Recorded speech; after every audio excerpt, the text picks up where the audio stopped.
सम्मानित मंच और मंच पर विराजमान परम सम्मानित आदरणीय प्रधानाचार्य जी श्री रामलाल जी, उप सरपंच एवं सरपंच प्रतिनिधि श्री जुगराज जी, श्री जुगराज जी के रथ के सारथी भाई साहब श्री विद्याधर जी, हमारे इसी संस्था के पूर्व साथी भाई श्री बंसीलाल जी, मोमाशर ग्राम पंचायत के शिक्षा जगत के साथियों के संरक्षक आदरणीय भाई साहब श्री गोपाल जी, इन्हीं के साथ उपस्थित श्री ओम प्रकाश जी और हमारे प्रधानाचार्य महोदय के साथीगण, सामने उपस्थित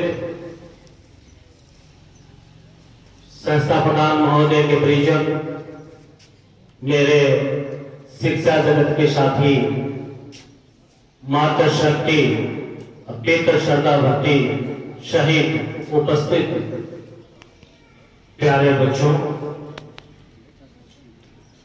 ये अब बताने की आवश्यकता नहीं रही कि हम यहाँ पर आज क्या कर रहे हैं, कौन सा कार्यक्रम है, क्योंकि एक तो इस कार्यक्रम की हमें दीर्घकाल से प्रतीक्षा थी,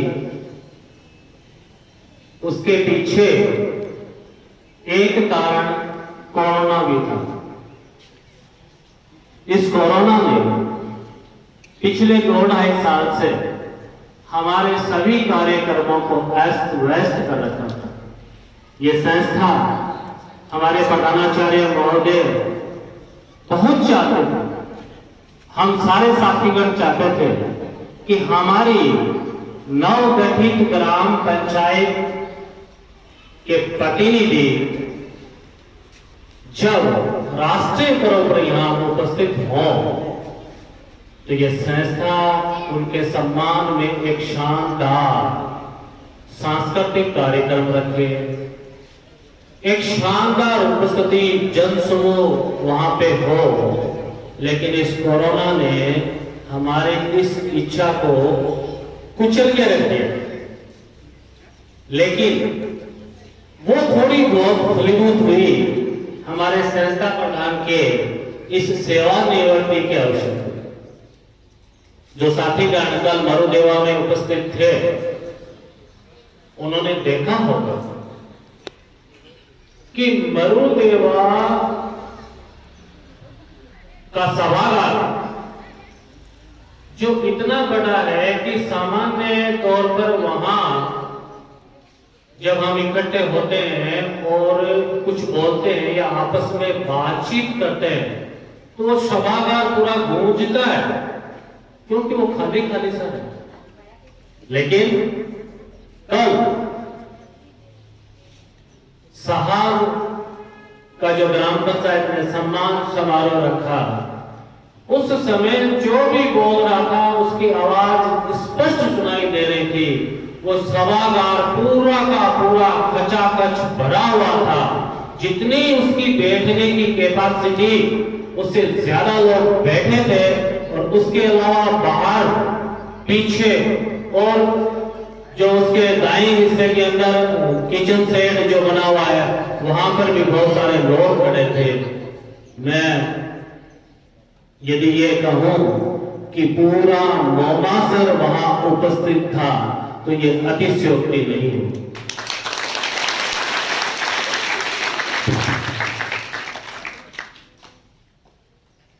साल से पहले और मेरे यहाँ आने के बाद यानी कि 2015 से 2021 के इस 6 साल के सफर में 2-3 साथी पूर्व में सेवानिवृत्त हो चुके और जैसा कि राजेंद्र जी बता रहे थे कि मुझे और राजेंद्र जी को तो बोलना पड़ता ही है।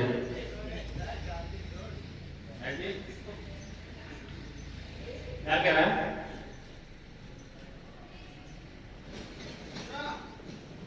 कि सेवानिवृत्ति के समय पर जो मेरी मानसिकता जो थी इस अवसर के संदर्भ में, वो एक पसोपेश वाली सी स्थिति थी, अगर झूल वाली सी स्थिति थी कि भाई ये खुशी का है या गम का, क्योंकि आंखों में पानी भी आ रहा था और लोगों के चेहरे पे मुस्कुराहट भी होती है। तो लेकिन कल ग्राम पंचायत के प्रोग्राम में जब वहां के संचालन करता और मामा सर के एक जागरूक नागरिक श्री उत्तम जी खटीक साहब, उन्होंने साहब से निवेदन किया था कि पूरी ग्राम पंचायत की ये इच्छा है कि आप अपनी, उनके शब्दों में बता रहा हूं, कि आप अपनी एवरेज सेवाएं यूं ही देते रहें। साहब ने तत्काल जवाब दिया, तुरंत बोलो मैं तो काल आओ दिन लगे को के बाद में कोई सेवा बंद है।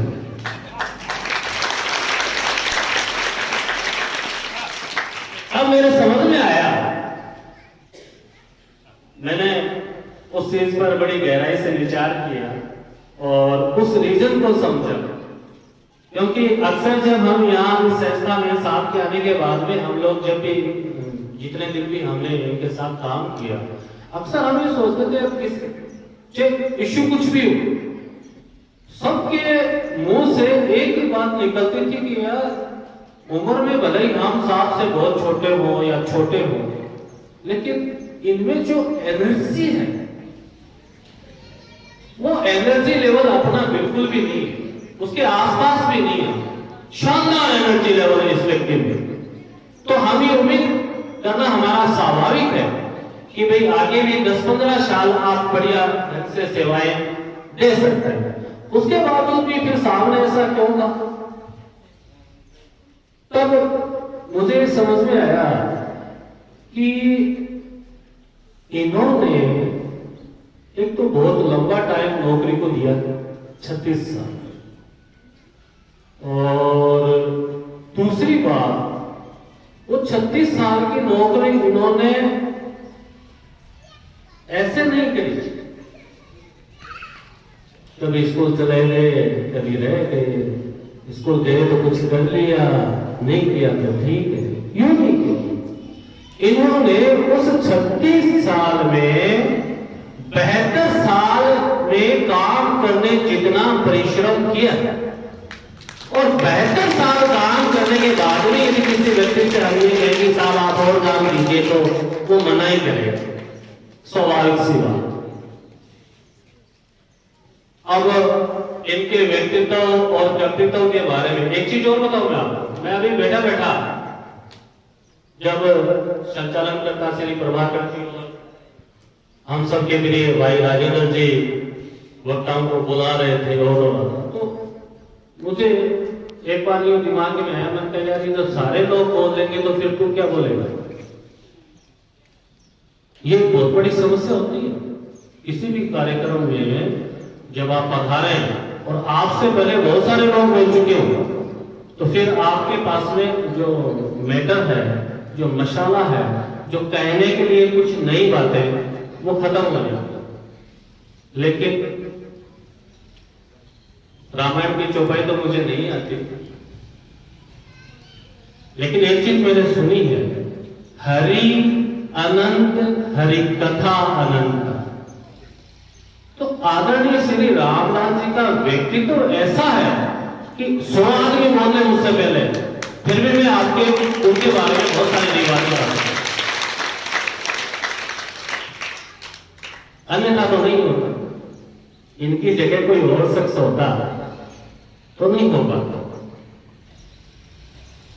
मैं क्योंकि आज के मैंने देखा था कि भाई सत्यवान ने भी अच्छी शायरी सुनाई और राजेंद्र जी को रामायण की चौपाइयां अपने शनिवार ये बात सभा से लेकर के कोई भी उत्सव उसमें सुनाते हैं। तो साहब के व्यक्तित्व और कर्तृत्व के बारे में मैं एक शेर आपको सुना देता हूं। चाहे जितने कांटे हो, ध्यान से सुना तो, क्योंकि हम उस व्यक्ति के बारे में बात कर रहे हैं जिसके लिए सभी ने आपको यह कहा कि बच्चों और हमें भी कहा कि इनसे प्रेरणा लेनी चाहिए। ऐसे एक प्रेरक के बारे में हम बात कर रहे हैं। चाहे जितने कांटे हो, गुलों का बिछोना हो जाता है, मुश्किलों का पहाड़ भी आए वो बोना हो जाता है। आप तो पारस पत्थर हैं, जिसको भी छू लो वो लोहा लोहा नहीं रहता, सोना होता।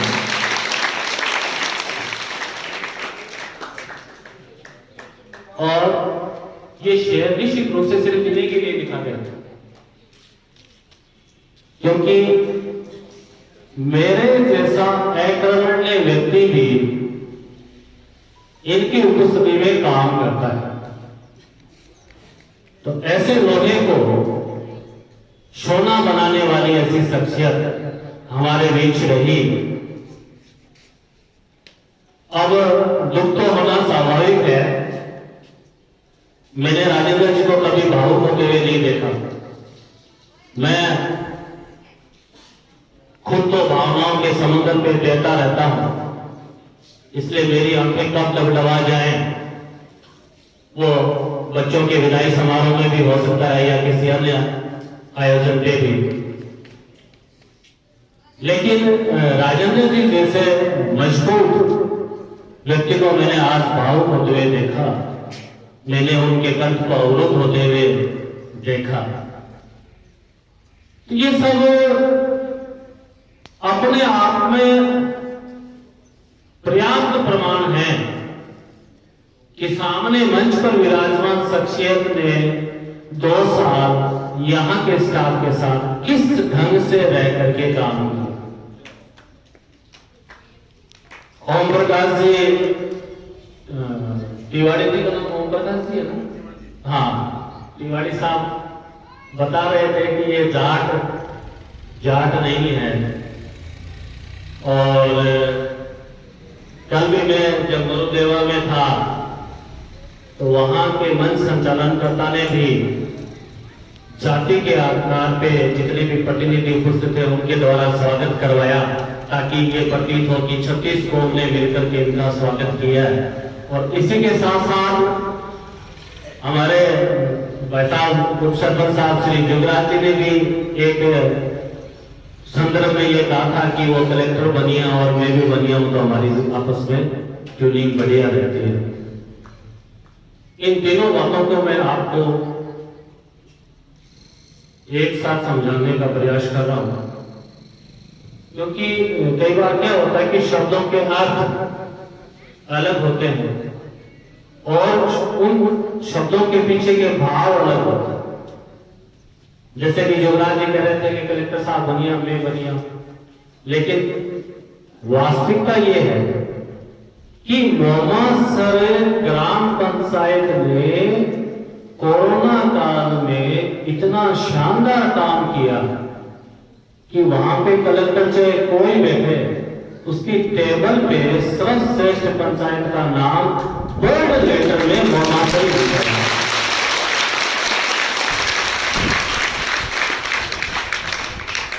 ऐसे ही सर के बारे में जो तिवारी जी की बात थी उसके संदर्भ में मैं ये कहूँ,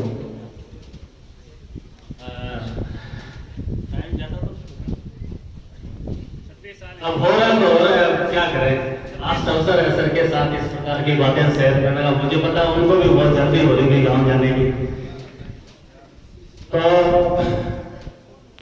एक जब ये आए थे जून 2019 में,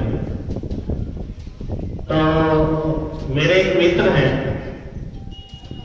उस मित्र का बाल सखा जो इस संस्था का विद्यार्थी भी रहा हुआ है अपने स्कूल टाइम में, मनोज जी, ये बातें मैं दोबारा रिपीट नहीं करूंगा। तो वो इनके साथ डोलासर में काम कर रहे थे। तो उनके जरिए मुझे मालूम हुआ कि साहब जो है बहुत ही सख्त मिजाज। अब एक तो प्रिंसिपल के नाम से डर लगता है, ऊपर से सख्त मिजाज प्रिंसिपल, तो थोड़ी सी कम की छूटती है। मैंने कहा यार अपन 2 मिनट से अप डाउन करने वाले हैं, किसी दिन 5 मिनट भी लेट गए। सख्त मिजाज का सेंस हमने तो ये निकाला कि बीन तो बीन चलने वाले, और ये तो खुद है भी वैसे, लेकिन उसके बाद सब उनके साथ समय बीता। तो उसमें मुझे ये समझ में आया कि देखो मेरे लिए एक सीखने की बात थी। मेरे लिए जो सीखने की बात थी वो ये थी कि इनको कहना है संस्था का कार्य इनको अपने हिसाब से करवाना है, समय पर करवाना है, जिस विषय का काम है उस विषय के शिक्षक से करवाना है।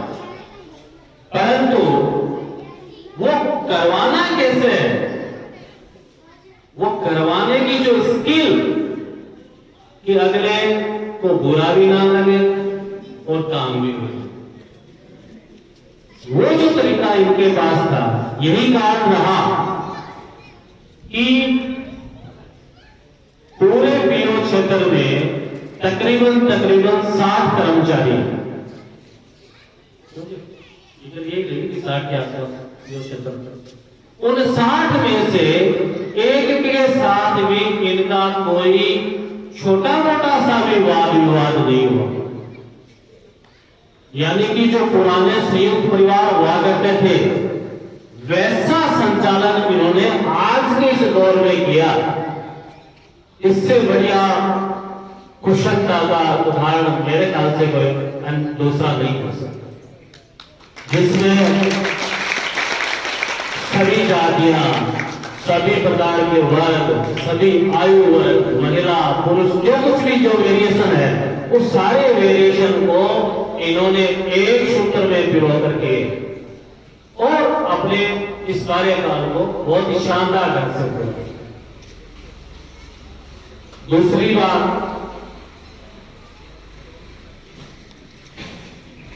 क्योंकि जब तक नए प्रधानाचार्य महोदय नहीं आए तो वरिष्ठ होने के नाते कार्यभार वहन करना वो मेरा ही नैतिक दायित्व बनता है। तो कई मसलों पे मैं इनसे बात करता था, तो उससे पहले मैं ये बता दूं कि राजेंद्र जी और इनके जो संबंध रहे, मैंने अभी आपको बताया कि पूरे पीओ क्षेत्र के 60 लोगों में से किसी के साथ में भी इनके कोई संबंधों में कटुता नहीं है, लेकिन राजेंद्र जी को इन्होंने खूब तंग किया, खूब, और वो बंद करने का अधिकार इनको जो मिला वो प्रेम। शुरू के दिन से ही राजेंद्र जी इनके साथ सखा बन के, पुत्र बन के रहे, और सच्चा मित्र भी वही है और एक अच्छा पिता भी वही है कि जो अपने पुत्र को या मित्र को प्रलोभन न दे बल्कि उसकी ढंग से खिंचाई करे, ताकि आने वाले भविष्य में निश्चित रूप से प्रिंसिपल बनेंगे राजेंद्र जी। तो जब ये प्रिंसिपल बनेंगे तो इनको किसी भी प्रकार के काम को करने में कोई दिक्कत नहीं होगी, वो अनुभव इन्होंने इनको दे दिया। अब मैं तो ठहरा, ये राजेंद्र जी को साथ के प्रिय पुत्र थे और मैं नालायक पुत्र था, तो मुझे इन्होंने ज्यादा अनुभव तो नहीं दिया, लेकिन उन सारी चीजों पे इन्होंने मेरे साथ डिस्कस किया जब हम आर्चर से यहाँ आते हैं या यहाँ कहीं गए कि इस विद्यालय से जुड़ी हुई भावी योजनाएं तो मैं सर को उस संदर्भ में पूर्ण आश्वस्त करना चाहता हूं एक शेर के माध्यम से। सोच तो आपकी होगी मगर आवाज देंगे हम। सोच तो यानी कि प्लानिंग तो सबकी है कि फ्यूचर के बारे में क्या, तो सोच तो आपकी होगी मगर आवाज देंगे हम। ख्वाब तो आपने देखा मगर आगाज देंगे हम। विदाई पर हमारी ओर से उपहार इतना है, इरादे आपके होंगे मगर प्रवास देंगे।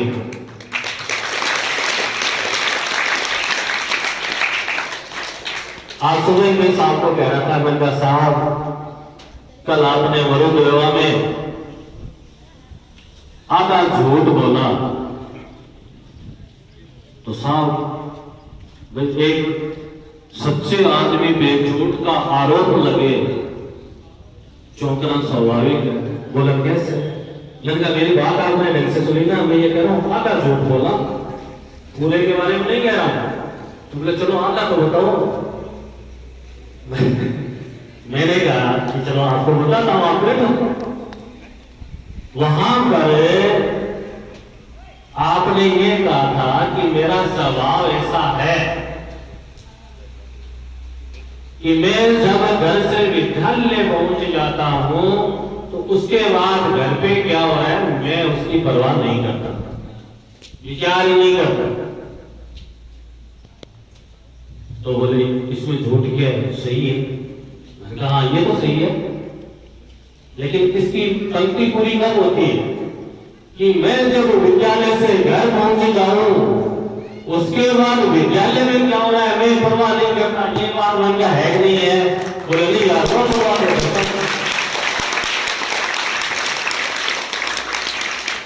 तो मैंने कहा आपने वहां आधा झूठ बोला, ये तो ठीक था, औरों का ध्यान नहीं किया। लेकिन मैंने कहा निंदक नहीं है रहा कि मेरा जैसा आलोचक वहां बैठा हुआ पकड़ देता हूं। इतने सहज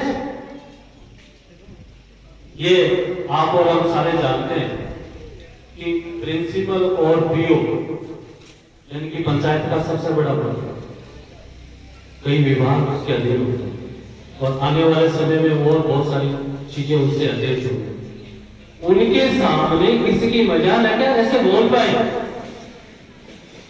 मैं जब पढ़ता था मुझे मैंने 10th 11th उन दिनों में बोर्ड हुआ करता था और जब बिसाऊ पढ़ता था तो हमारे डॉक्टर उदयवीर शर्मा पिलानी गिटाई जिनकी हिंदी की पाठ्य पुस्तक भी हमारे पाठ्यक्रम में शामिल थी, वो हमारे प्रिंसिपल हुआ करते थे। मुझे याद नहीं है कि कभी मैं उनके कक्ष में गया या कभी उनसे मैंने कुछ मांगा हो या कुछ बोला हो। और मुझे क्या जो 1500-2000 के आसपास की संख्या थी बिसाऊ जटिया स्कूल की, दुर्गाधर जटिया स्कूल की, तो मेरे ख्याल से किसी बच्चे की हिम्मत नहीं, टीचर की भी हिम्मत नहीं, प्रिंसिपल बहुत बड़ी चीज होती है। लेकिन इनके बारे में मैं ऐसा या हम लोग ऐसे बोल पाते हैं, उसका रीजन ये है कि बहुत ही सहज ढंग से कहीं पर भी किसी भी अवसर इन्होंने ये नहीं जताया कि ये एक इतने बड़े अधिकारी। आप इनकी वेशभूषा को देख लीजिए, अति साधारण। आप इनकी बोली भाषा को देख लीजिए, अति साधारण। आप इनके व्यवहार को देख लीजिए, अति साधारण। तो सादगी इनके रग रग में समाई हुई, इसलिए ये इतने सहज हैं। और संभवतः यही काम रहा होगा कि ये सारी चीजों को सहजता से इसी वजह से मैनेज कर पाता। सर का कार्यकाल बहुत कम रहा। मोहम्मद सर जैसा विशिष्ट गांव, विशिष्ट पंचायत, यहाँ पर उम्मीद तो ये की जानी चाहिए थी कि साल के कम से कम 10 राजकीय सेवा के वर्ष यहाँ पे व्यतीत हो, लेकिन ये अपने सेवा के अंतिम समय में यहाँ पहुंचे। यदि और 8-10 साल पहले आते तो निश्चित बात है मोहम्मद सर के लिए वो बहुत गौरव की बात होती। मोहम्मद सर के बच्चों के यूनियन में बहुत शानदार सहयोग होता। लेकिन जो अतिथि है उनको मैं बता दूं कि 2019 से लेकर के आज तक जो हमारे पैरामीटर्स होते हैं स्कूल को चेक करते हैं, जैसे सबसे पहले नामांकन, उसके बाद शिक्षण व्यवस्था, रिजल्ट, उसी के साथ साथ खेल कूद की गतिविधियां, पोषण संचालन की व्यवस्था, छात्र छात्राओं में अनुशासन की व्यवस्था, ये कुछ पैरामीटर्स हैं जिनके आधार पे हम उस विद्यालय की स्टार रेटिंग भी, आजकल तो गवर्नमेंट स्टार रेटिंग भी मिलने लगी 5 स्टार, है ना। इनके कार्यकाल में किसी भी इस पैरामीटर पे आप इनका आकलन करते हैं। नामांकन में इतनी वृद्धि हुई कि इनको सरपंच साहब से कहना पड़ा कि भाई हमारे बच्चे जो पहले हॉल में प्रार्थना किया करते थे काफी सालों तक, अब वो हॉल में नहीं आ पाता। हॉल में नहीं, हॉल में सामने की छोटी गैलरी, बाएं और दाएं की पूरी गैलरी, फिर भी बच्चे नहीं आ पाता। तो सरपंच साहब से निवेदन किया, इन्होंने उस बात को तत्काल न केवल अपनी सहमति प्रदान की बल्कि उस पर काम चालू करवा दिया। बजट आता रहेगा, प्रिंसिपल साहब आपने कह दिया आपका ये काम है, और उसी का परिणाम है कि हम आज जिस छायादार जगह पे बड़े आराम से एक अच्छी संख्या बल में उपस्थित है, वो इनकी सोच का। इसी के साथ साथ इससे स्पष्ट हो गया कि नामांकन में इनके कार्यकाल में कई गुना वृद्धि हुई। फिर बात करें रिजल्ट की, बारिश भी भली है, कोई दिक्कत नहीं, वो भी इनके कार्यकाल में आई है। इनके कार्यकाल से पहले आप बता दीजिए आपको ऐसी बरसात नहीं मिली हो तो, मेरी बात सही है तो ताली बजाकर के समर्थन है, गलत है।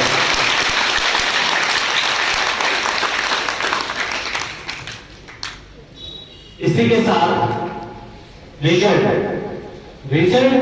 के आकलन का यह है कि जो बोर्ड का जो रिजल्ट आता है हम उसी को आधार मान करके चलते हैं।